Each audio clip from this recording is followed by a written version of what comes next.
এই ভিডিওটা দেখার পরে আপনাদেরও মনে হবে আমরা যে এতদিন ধরে সাবান ব্যবহার করছি আমাদের কত বড় ক্ষতি হতে পারে। তাহলে চলুন এই ভিডিওর মাধ্যমে আমি আপনাদেরকে বুঝিয়ে দিচ্ছি।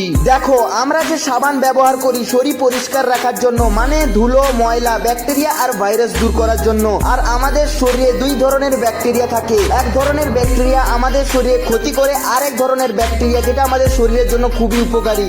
মজাদার বিষয় হলো আমাদের শরীর বেশিরভাগ ব্যাকটেরিয়াই আসলে ভালো ব্যাকটেরিয়া, কিন্তু সাবান ভালো মন্দ আলাদা করে কিছুই দেখে না, তার সাথে যারই দেখা হবে তাকেই সরিয়ে দেবে। ফলে সাবান শুধু ক্ষতিকারক ব্যাকটেরিয়া নয়, অনেক ভালো ব্যাকটেরিয়াকেও দূর করে দেয়। শুধু তাই নয়, আমাদের ত্বকের প্রাকৃতিক তেল ও ময়েশ্চারাইজ কমিয়ে দেয়। এতে ত্বক শুষ্ক হয়ে যেতে পারে, অ্যালার্জি ও ইরিটেশন হতে পারে। আর যখন ত্বকের প্রাকৃতিক সুরক্ষা স্তর দুর্বল হয়ে যায় তখন বাইরের জীবাণুগুলো সহজেই শরীরে প্রবেশ করতে পারে। তবে তার মানে এই নয় যে তোমরা সাবান দিয়ে হাত ধোয়া বন্ধ করে দেবে, কিন্তু সাবান শুধু ঠিকভাবে ভালোভাবে ব্যবহার করা জানতে হবে। যদি চ্যানেলটির ফ্যাক্টস তোমাকে ভালো লাগে তো চ্যানেলটিকে সাবস্ক্রাইব করে